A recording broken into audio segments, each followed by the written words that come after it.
Hey there everybody, I hope you're doing well and welcome to my making of Saki Endo's rubbish heap video. I'm going to go through how I went about making the new YouTube channel, which is linked in the video corners and in the video description in whatever directions they're in.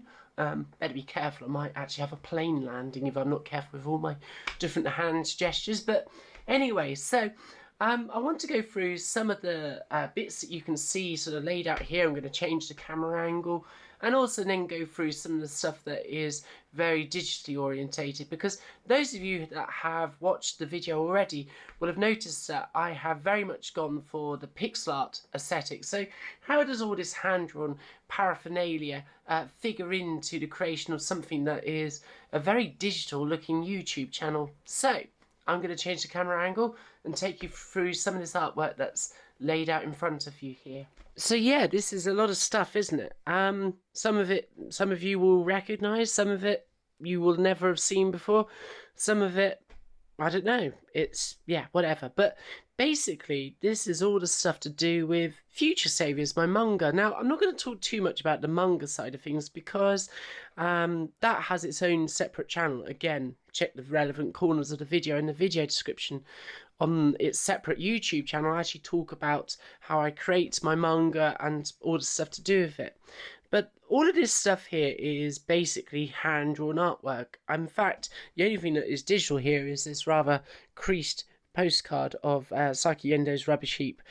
This one didn't make the cut because I made a spelling error on the back of the postcard, and it's since somehow become very crumpled, but I'm not sure how that is. But otherwise, everything that you see here is all hand-drawn. Not everything here is actually directly relevant to Saki Endo's rubbish heap, the YouTube channel, but I just very briefly want to mention, some of you might be thinking, well, what's this rubbish heap that you're on about? Well, I started a new YouTube channel. I talked about it in an update that I put out a few months ago, this year, 2024, on the channel. It's a channel that is dedicated to reviewing mostly retro games, but some modern stuff as well. Mostly games from Japan, though. And the games covered will be, yes, there'll be some of the well-known classics and so forth, but with a bit of an emphasis on the games that nobody really talks about. They're not bad games, people just don't talk about them, and there's plenty of odd curios in Japan that fits that bill. So I wanted to make a channel that covers those, and to do double duty, to help people who just want to buy cheaper versions of games but they have no intention of learning Japanese. Like, will they be able to enjoy the game if they don't know Japanese? And also to help those that are learning a language, and to try and give those people in that position some indication of, like, well, how difficult is the Japanese in this game? Is it, you know, for beginners? Is it for some people like halfway along the journey, so to speak, when they've become conversational? Or is it really only going to be enjoyable to those who are basically fluent with the language, especially in terms of reading, but listening ability also counts for some of the 32-bit generational CD-based games. That's a brief summary of what it is. And if you've not already clicked on the links to go and think, well, okay, I better check this before I watch the rest of this video, it's hosted by my original character, Saki Endo, and you can see her there, sat on her skateboard, almost dead centre of the picture, and you can see other bits of her popping out in various different bits of artwork here. And so she is one of my original characters from my manga. She is joined by my two other main characters from the manga, Hisao, who is just here, the black and white ink drawing, and then there's a pencil sketch of Kaito just here. The three of them are the main three characters of my manga. So what connection does this have with Saki Endo's rubbish heap? Well, in fact, very little. Apart from their characters and their personalities and their interests, really there is very little connection to the story of the manga. The reason I've used these characters is because I know them inside out. I've been working on their stories for 4 years or so now, since I came to Japan. I know how to draw them without any issues in all sorts of poses, and basically why reinvent the wheel when you've got three characters that you have a lot of empathy for? Well, I do anyway. And they're ready to go, and they're personable as well. So I thought just reuse them. And as a tangential thing, it may point people towards the manga. Go like, yeah, these characters are pretty rad. What's this to do with? Oh, she's also writing a manga. What's that about? And then click off on read that kind of thing. So they're basically being used because they're ready-made characters. So how does this hand-drawn artwork figure into the making of Saki Endo's Rubbish Heap? So yes, the presentation of the channel is pretty much entirely pixel art, but I've used various methods to get my creativity flowing out onto the screen, and this is a representation of some of that. So first of all, in these big folders here, that represents pretty much the last 4 years of my life drawing manga. There's about 140 odd pages in amongst those folders, pencil sketches and ink as well. A lot of work, a lot of heart and soul has gone into that stuff. So yeah, but that's to do with the manga. So what about this other stuff here? Well, first of all, let's talk about, say, pencil sketches. So this is just a photocopy from one of my textbooks here in Japan. Well, not my textbook, it's one of the textbooks I use in class when teaching kids English. This is a 6th grade textbook, and as you can see, it's all in Japanese. And it even has a shopping list there, so I obviously needed some toilet roll at some point. But yeah, I don't like to waste paper, because on the back, you'll actually see that I have reused the paper and get it right way up. As I say in class, if I get the flashcard upside down, Australia version. Let's get the Northern Hemisphere version of this illustration. Basically, yeah, I've sketched out the bedroom scene that some of you may recognise from the majority of the backdrop in Saki Endo's Rubbish Heap, and also in the introduction, and the eponymous Rubbish Heap itself, this bulging, overflowing wardrobe that is ostensibly stacked full of games that you'll never be able to see. It's a bit of a running joke, actually, because after the Happy Console Gamer started recording his videos in front of a Black Billy bookcase, pretty much everybody started copying him to one extent or the other, and now pretty much most retro gaming video channels seem to be having their presentation set in front of some form of video game collection. So the running joke is that on this particular channel, everything's locked away and you're never ever going to see inside of it. So, which I found quite amusing. But yeah, this is the concept sketch. It was drawn on 19th of June, so it's actually quite recent, this. That's about getting on 4 weeks ago now. And this was then basically turned into a piece of pixel art. And the way that I did that, I'll talk about this a little bit more in the digital side of my production process, but I essentially took a photograph of this page and imported that into Photoshop, resized it down to 1280 by 720, which is 720p, and then I took that into Aseprite pixel art editing package on the MacBook. It's also available for Linux and Windows. Added it as a layer with a certain amount of transparency, so I could see it wasn't too dense, as it were, and I created a new layer over the top of that and started drawing it again in pixel art. So and then obviously over many hours it was shaded and turned into what you would have seen. So yeah, scraps of paper become bits of artwork that are actually used in the channel, and that's me. That's what I love. I love that. Like there's one of my favourite videos on YouTube is I always forget his name when I want to say it, but he's let me just check this. John Lucero, founder of Black Label Skateboards.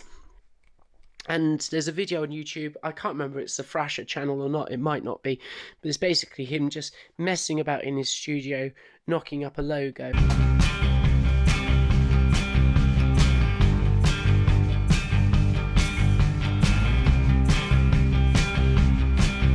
That's me. That's what I love. I love the immediacy of working with real materials. I don't feel that I have to set up in any way.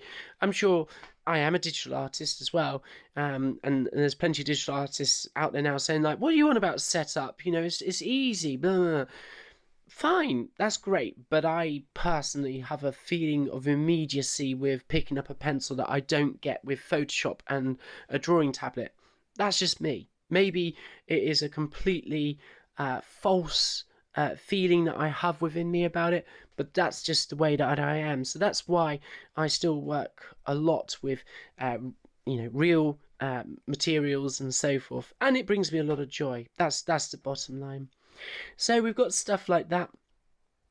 And one of the things that I've been really working on is how can I be more effective as an artist? You know, I have a full-time job, really busy job.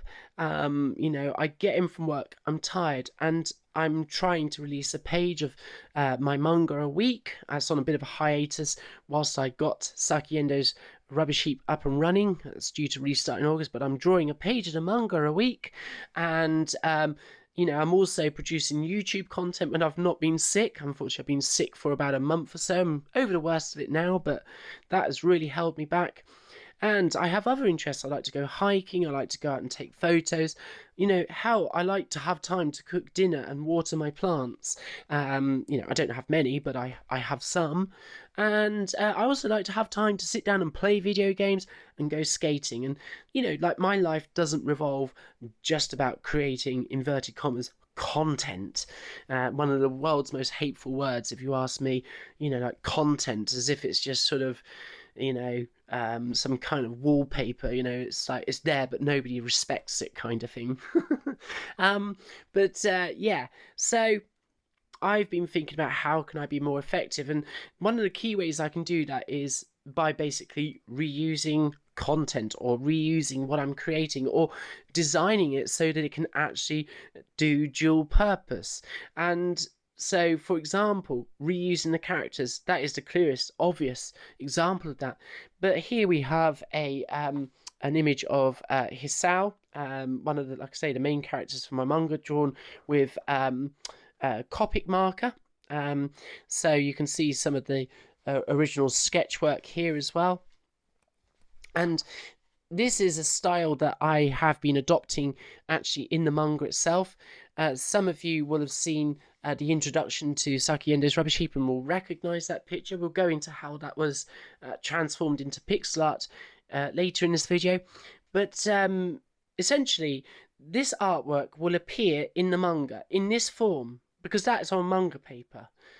Yes, it might be black and white, it might be sort of duotone or tritone sort of coloration or whatever it might be, but the point is that will not just be for Saki Endo's Rubbish Heap. That could also be applied to a poster. It can be used in my portfolio. In fact, it's already in my portfolio on Instagram, and it will appear, as I say, in the manga itself. If I didn't already say that, I can't remember now. That's how bad my memory is sometimes. I can't remember what I said 2 seconds ago. But it serves more than one purpose, and it fits in with all of it. It's designed to do that. It means that I can do one illustration and it can be used in multiple ways. Same thing with this illustration of Kaito here. This is the original pencil here. Just gonna check what's on the back. No, there's nothing on there.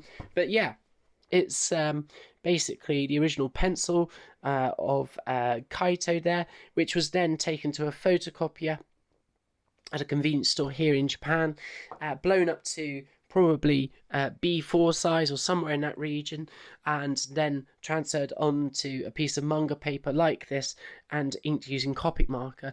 Again, Kaito's portrait, that specific one, will appear in the manga, and it also appears in the introduction to Saki Endo's Rubbish Heap, and as I said, portfolio and potentially in the future merchandise. So this artwork does double duty. We've also got some other artwork here in the middle here. We've got some Copic multi-liner ink drawings. Originally they would have been drawn with pencil, and then obviously using my tracing table, which is put away at the moment, I used Copic multi-liner to ink those, and those were then converted into pixel art. I've not coloured these particular ones yet. I will use Copic markers to colour those. I will get round to it. So again, I end up with pixel art versions and also natural media versions. So they do dual duty for my portfolio, and they can also be used in Saki Endo's rubbish heap. So it's a way of doing that. But not only that, the very top design is a potential mascot. It's the Rad Rabbit, I think is what I've sort of kind of dubbed it, is potentially the mascot for Saki Endo's skateboarding brand, which is called Tomboy Skates. Now, this is not necessarily a real thing. It's just part of the story that's in the manga, that this is the brand that she has been yearning for years to create. But basically, yeah, that's something that could end up in the manga. You could see this drawn on manga pages, like you can see on the left here, as part of her skateboarding brand or her apparel. And then that might point people back towards actual merch, because there is actually merch that's under the Tomboy Skates brand. I mean, it's me. Of course it's not Saki. She's not real. She's just something that I created. But yeah, all of this stuff does double duty. So, which is pretty rad. And then the other stuff is mostly just, well, that's Saki there, sat on a skateboard. That wasn't used on Saki Endo's rubbish heap, but, you know, it's a bit like having a photo of her, if you will. Bit weird saying that, isn't it? And then I've got my sketchbook. So, when I say I've got my sketchbook, obviously I have more than one sketchbook, but this is the current one.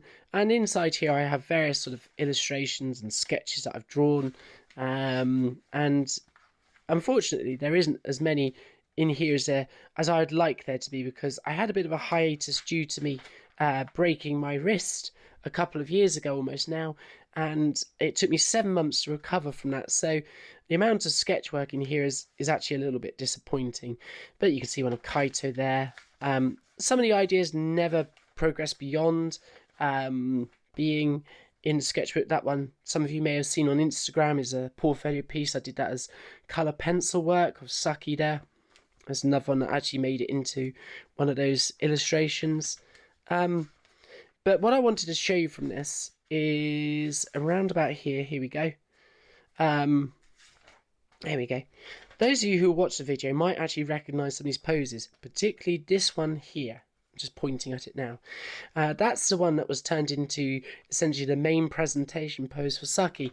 And those of you who watch the YouTube channel will have seen the speed draw of that specific piece of pixel art went up actually around about this time last year, which goes to prove that this has been a very long time in coming. In fact, probably about 4 years in the making, this channel. But yeah, you can see I've sketched out all sorts of ideas and poses that are used in Saki Endo's rubbish heap. So yeah, I just push all my ideas out into a sketchbook first and then develop them. That's something else entirely. Again, that was on YouTube. And you can see these different poses of so-called Donaru Saki, as I call this pose. I really like this one. I really like how wild the hair is. And then you can just see I've just literally just anything, doodle, scribble, anything, just doesn't matter what it is, just comes out of my brain onto paper, and to just give a bit of an idea of the aesthetics of the channel. And you can see that it was heavily toned down. But yeah, you can see how these ideas all sort of developed into stuff that you may recognise in the channel. You can see, oh, there's Rad Rabbit there, so, and there's also a little mouse as well, so, which is, anyway. But yeah, so this is how I work on ideas. Yeah, so it's just all sort of scraps of paper with bits and pieces in here. I've got some notes about how the scoring's going to work, you know, the 1 out of 1 to 5 star ratings, the Japanese level, and just a basic sort of scene layout. So how do these bits and pieces end up in Saki Endo's rubbish heap in pixel art form? Well, that's the next part of the video. To do that, I'm going to need my laptop. So what I've got here is a sketch, let's look here, of Hisao and Kaito. This was turned into the photograph of the pair of them on their lads' holiday in Okinawa. There's a good reason they're on holiday. It was a good way for me to get them into the first few episodes, but without having to create all the artwork to go with it. But they will be appearing because obviously I will now have time to work on some of the artwork that is required for them to be actually properly featured in the videos. But that's one of the benefits of actually knowing these characters and having their backstory, that I can work up these elements. And anyway, that's not the point. The point is that last Thursday I drew this sketch in my sketchbook, finished work, had about 10 minutes to spare, and I quickly worked this kind of idea up of them having their boozy weekend in Okinawa kind of thing. And so how did this end up as pixel art? Well, first of all, I took a photo using my very modern phone. Let me just go and get it. Here it is. It's you might recognise this. I think they've got one in the Natural History Museum. Was found with some T-Rex remains, I believe. But yeah, this is an iPhone 6. Yeah, I've still got a 3.5mm headphone jack, so it's quite useful actually. But this is my phone. I don't have a more modern phone. This is my phone. So I took a photo of the sketch, like to say, and airdropped it over onto the Mac. And then took that into Photoshop and I resized it a bit, basically to be lower resolution, like 320 by 240 or thereabouts. And then that was imported into Aseprite as a layer, and with the transparency activated so that I could see through. And then I created a layer over the top of that, and I basically drew the outline of Hisao and Kaito from scratch in Aseprite on the Mac side of things, in pixel art form, and then gradually worked on shading the whole thing. But it started off as a pencil sketch that was photographed using my iPhone and then brought into the Mac side of things. So that is one of the ways that I work with bringing real life, real media artwork or sketches into the digital pixel art realm. And I've actually made videos about this stretching back now for 4 years or so. I believe the first time I talked about this was very soon after I moved to Japan. I came up with this technique that worked with me, and I've been using it ever since. I just find that on the whole, that works better for me than creating entirely from scratch. You know, like from drawing the first pixel to the final thing, especially for these bigger things. I just feel much more comfortable working from a scan layer or something like that, and then drawing over the top of it. Smaller sprites, obviously, I tend to work from basically, first pixel and draw it all step by step. So that's one of the ways that pixel art works. And just to mention it, that is exactly how this piece was done as well. I'll probably throw this up on screen properly. This started off as that piece of paper that you saw underneath the laptop. And then that was brought into Photoshop, as I say, resized and then redrawn from scratch essentially, and then shaded using Aseprite, using various layers. And then I took that into Photoshop to add some effects with the lighting and so forth, and created the final image that acts as the main backdrop to the show. But it doesn't stop there, because there are some scenes, some of which you will have seen already in the first episode that's gone out, but also stuff that has yet to actually be seen in the series, or the YouTube channel, as it were, but will be you'll see it very soon essentially, but it's all created and ready to go. And so if you've watched the video, you'll have seen that there is a shot of like a Game Boy Color and also a Game Boy Pocket. Now, how did those get created? Were they drawn from scratch?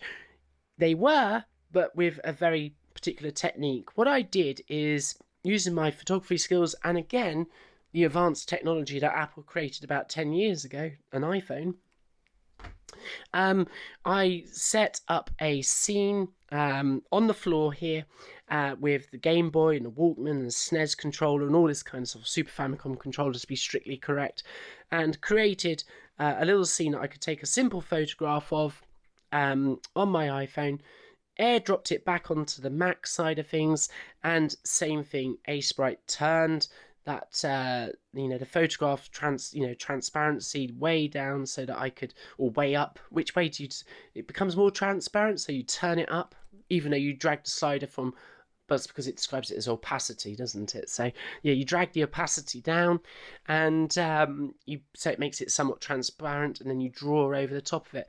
And the reason I did that is because it helps me with creating the initial shade and the colors, so I don't have to do all of that and build that up, because it takes time.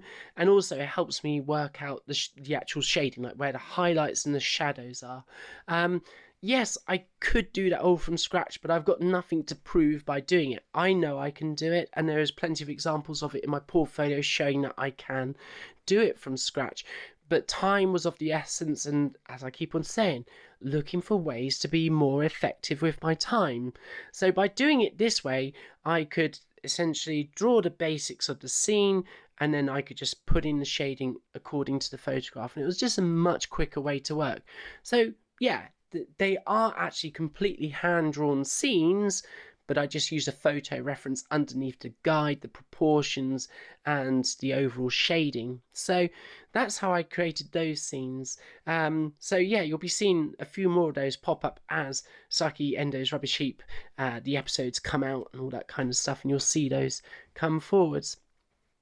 And the third and final way that I worked creating the pixel art, not a lot of this actually is actually there's two more things that I need to talk about, but let's go with the one that I was just about to talk about first.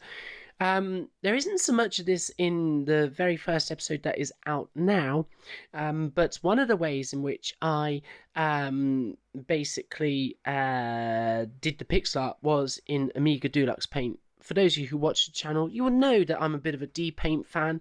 Even after all of these years, I've been using it since the early 90s. And yeah, I must admit, I mostly use Aseprite these days because it ticks pretty much all of the boxes. But every now and then I get a pang for working in D-Paint. So some of the little animations that you will see in Saki Endo's Rubbish Heap, they have all been done in Deluxe Paint. In fact, there's a speed draw of some of those on this YouTube channel. Check the video links and all that kind of jazz. And also the title card, though derived from, again, a piece of hand-drawn artwork, a sketch, it was done entirely in Deluxe Paint on an emulated Amiga environment. So sometimes I do go old school on a channel that is mostly dedicated to old school, which is pretty rad. That's me again doing my John Lucero thing, but with an old Amiga environment. It's just like, I love this shit, I'm going to use this shit. Let's just have fun with it, and not get too bogged down in like, does it have a 68030 processor and do I have enough chip RAM? Just emulate an Amiga 500, you can draw. That's all it is, kind of thing. It's just about being creative, not being sort of scientific is the way I would describe it. I'm sure some people say that, well, there's clearly a lot of analytical thinking going on here, Vix. But whatever. Yeah, that works for me doing it that way. But yeah, it's mostly Aseprite that I use for a lot of the assets because it allows me to be effective. But sometimes I want to be effective in D-Paint, so that has been used. Okay, the one thing I wanted to mention is, like, how did these end up in the introduction? Well, it's really simple. Again, I just took a scan. I can't remember if it was an actual scan that I did down at the convenience store using the multifunction devices, or whether it was, again, taken with my phone. It didn't really matter because I didn't need that much resolution. But these were taken into the Mac side of things, and then from there, they were basically reduced in physical size, so they were down to sort of like a 1280 pixel width. Again, that's 720p, so the baseline that I was aiming for the slightly higher res elements of the Rubbish Heap settings. And then in Aseprite, I then refined all of the lines because some of them ended up a bit jagged and a bit wonky donkey once a threshold was applied to make sure that blacks were black and the white was white.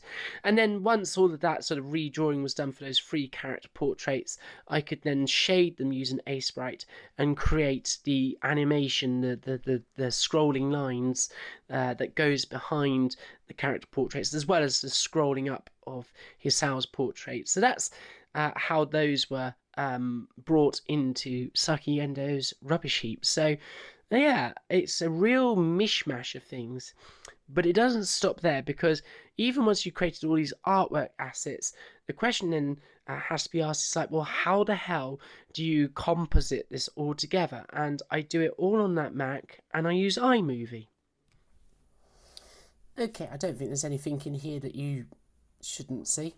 It's not as if there's anything really salacious. I mean, look, I've made videos about Miyazaki Prefecture, and there's some all sorts of stuff there. So anyway, yeah, this is iMovie.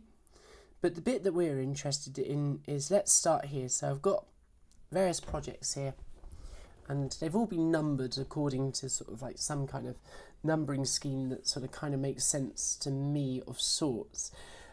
So what we've got here is first some very simple scenes. So what I've got here is I'm not sure why we've got a blown up picture of Saki there, but I'm sure there was a reason for it at one point. But we've got a shot of the Seiken Densetsu Game Boy cartridge there, essentially green screen. So I've made a video of that because that can then be brought in and overlaid in this here, like so.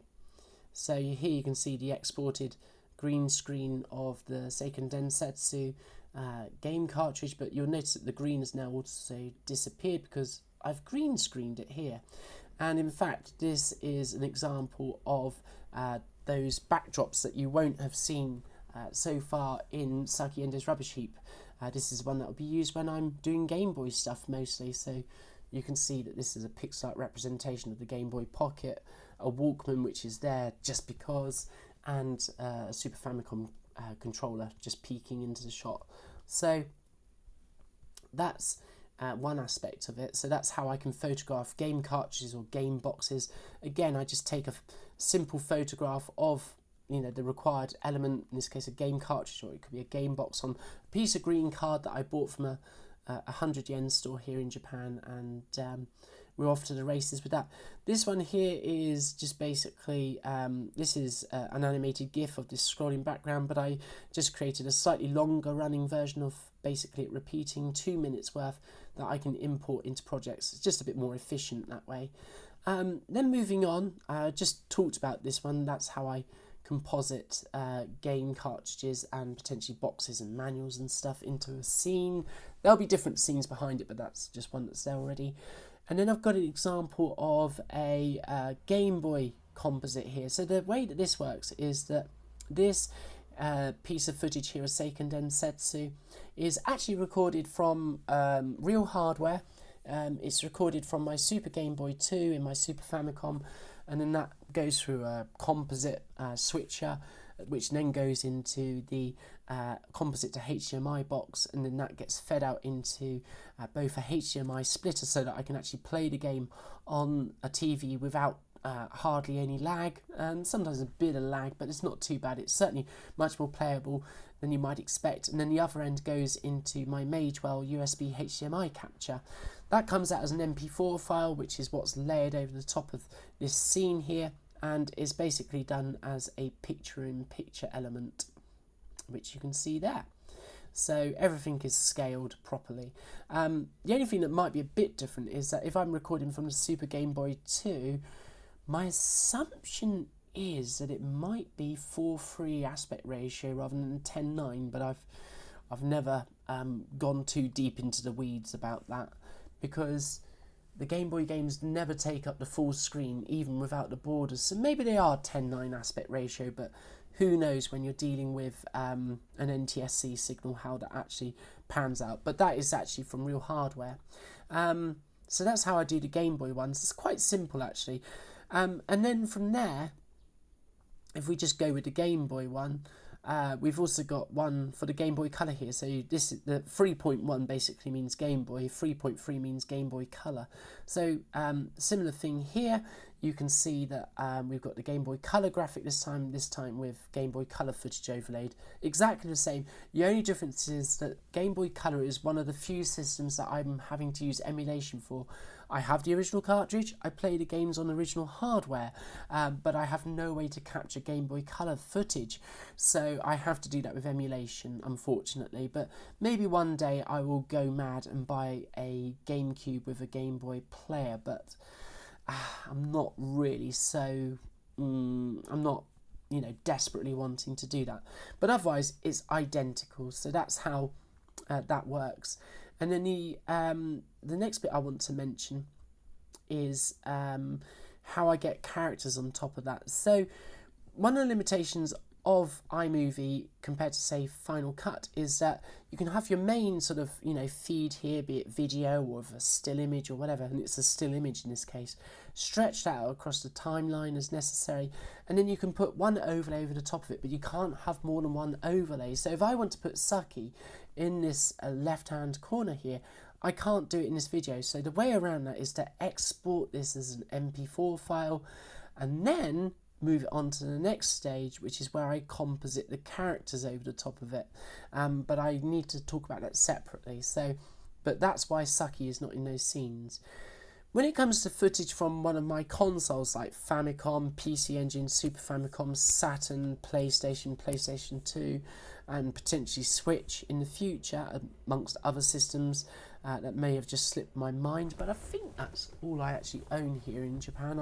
I don't have a PS3 or anything like that, or certainly not going to be buying an Xbox or anything like that. So anyway, the point I'm going to make is that those again are recorded from real hardware, exactly as I described about capturing Super Game Boy footage. And the first thing that I do is that I have this particular 3.2 series of composite aspects. And the way that this works is that if I click on this captured game footage here and drag this out away, you'll see there's a big green box there.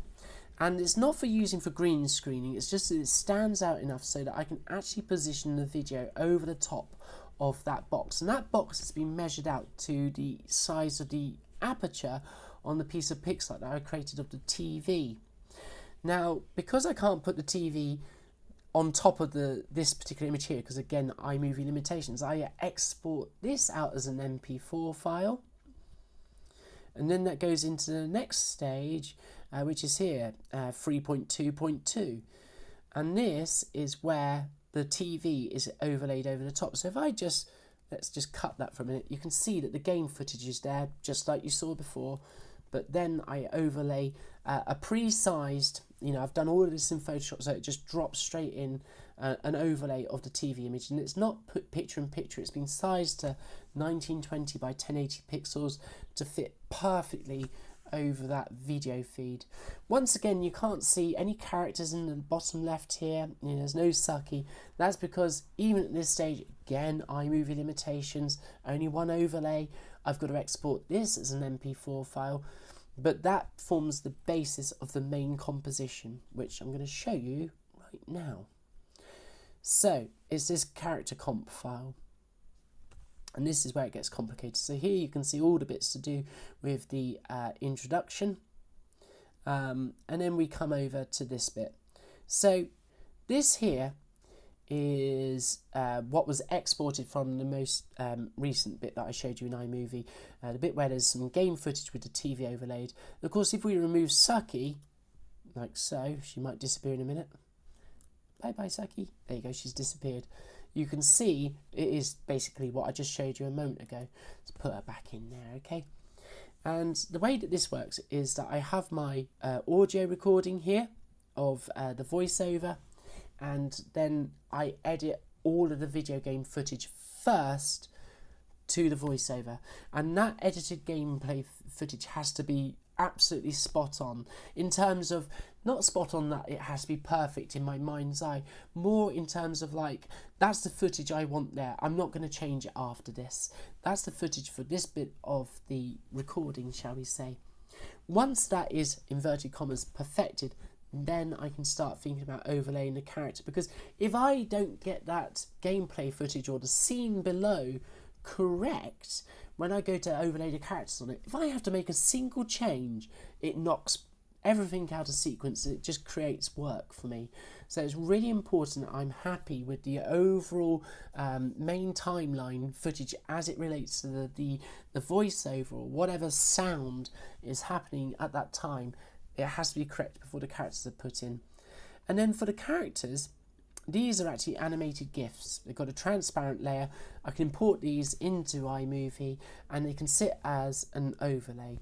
They're all sized to be perfectly fitting with the scene, so I don't have to jiggle about with the size and the position with these.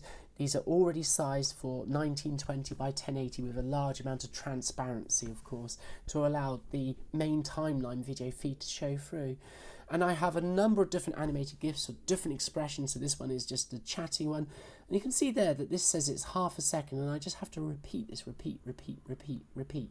And occasionally when Saki isn't talking, we get one where the mouth is still for a moment. And I can see that because you can see that the audio drops out here. So I can work some along. And I just do this in a very linear fashion. Imagine a piece of tape rolling. It's completely linear, sequential. It's not random.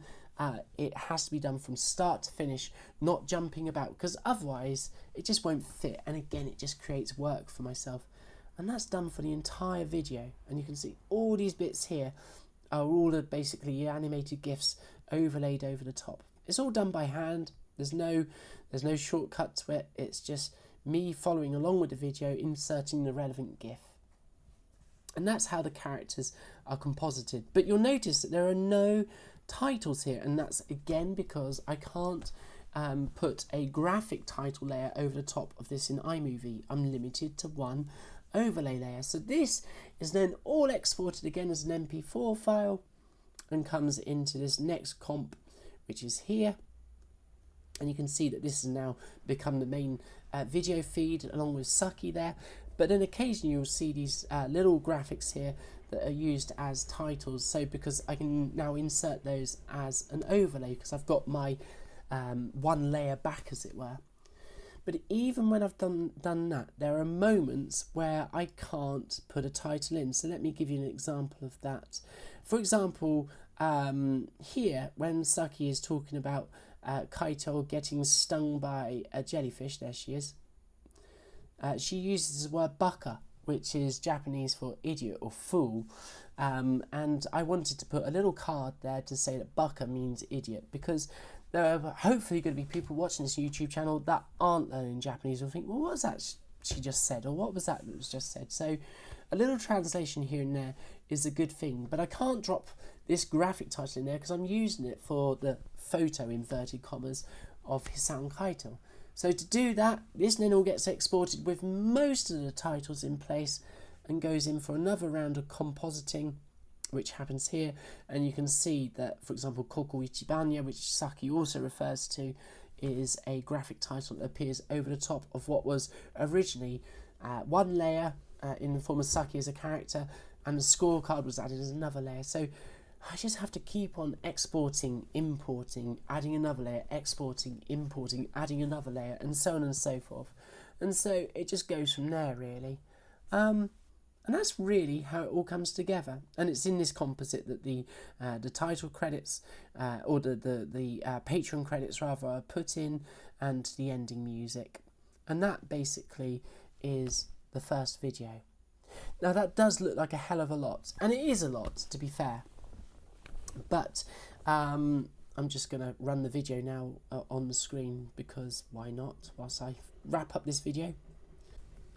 Yeah, it is a lot of work, but a lot of the work took months and months and months of discovery, working out the kinks in the process by using iMovie and all the other aspects related to this. Now that that work has been done, all of the assets are pretty much ready to go for me to create videos on a more rapid basis. Hopefully every 2 weeks. I'm not going to announce that formally. We're just going to see how it goes. But I want them to be on a regular interval, whatever that interval happens to be. Whether it's once a month, every 2 weeks, whatever it happens to be, every 3 weeks. it needs to be regular for this channel to sustain and build momentum. So yeah, a lot of work's gone into this. Arguably, it has taken me as long as I've been in Japan for this to come about, to devise the characters that have obviously a major part of this entire production. They had to be devised and created for this to happen. But even more fundamentally, the obvious. How could I start a channel where its aim is to tell you about Japanese games if my Japanese was not up to standard? Now, I've not made a lot of content about the process of me learning Japanese. I prefer that to keep that pretty much offline. I've talked about it a couple of times, one with Bear, and the second time I basically did a whole video introduction in Japanese.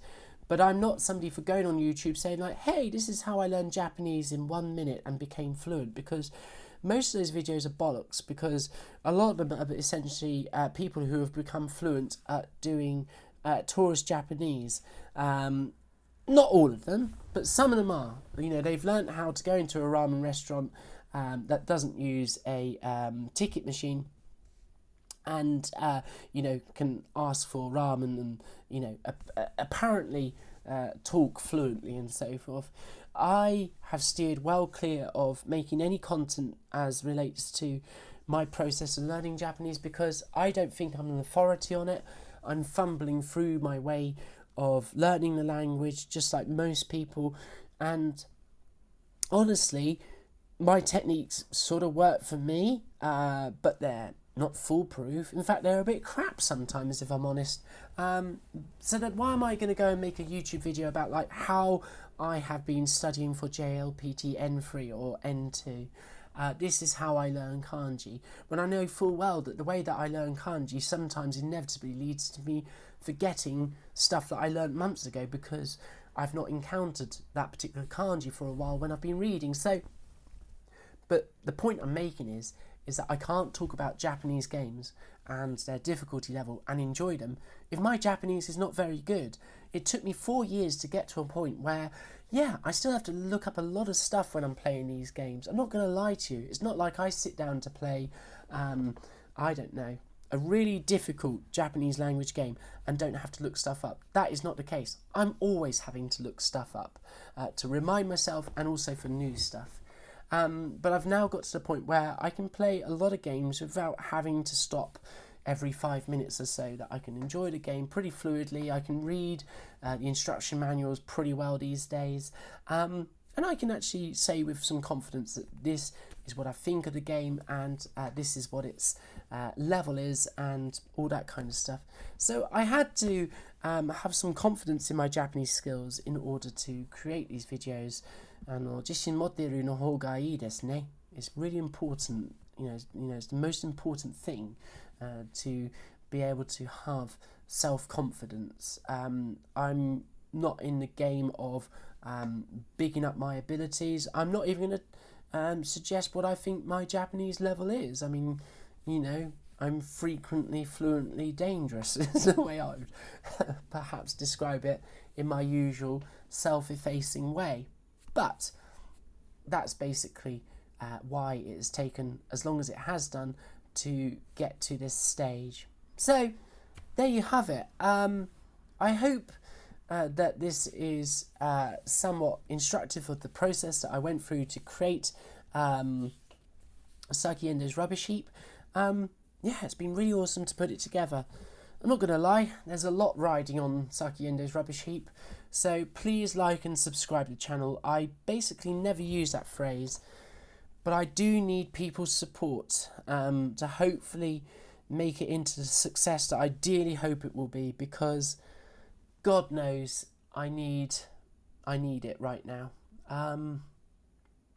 Yeah, that's been the making of Saki Endo's Rubbish Heap.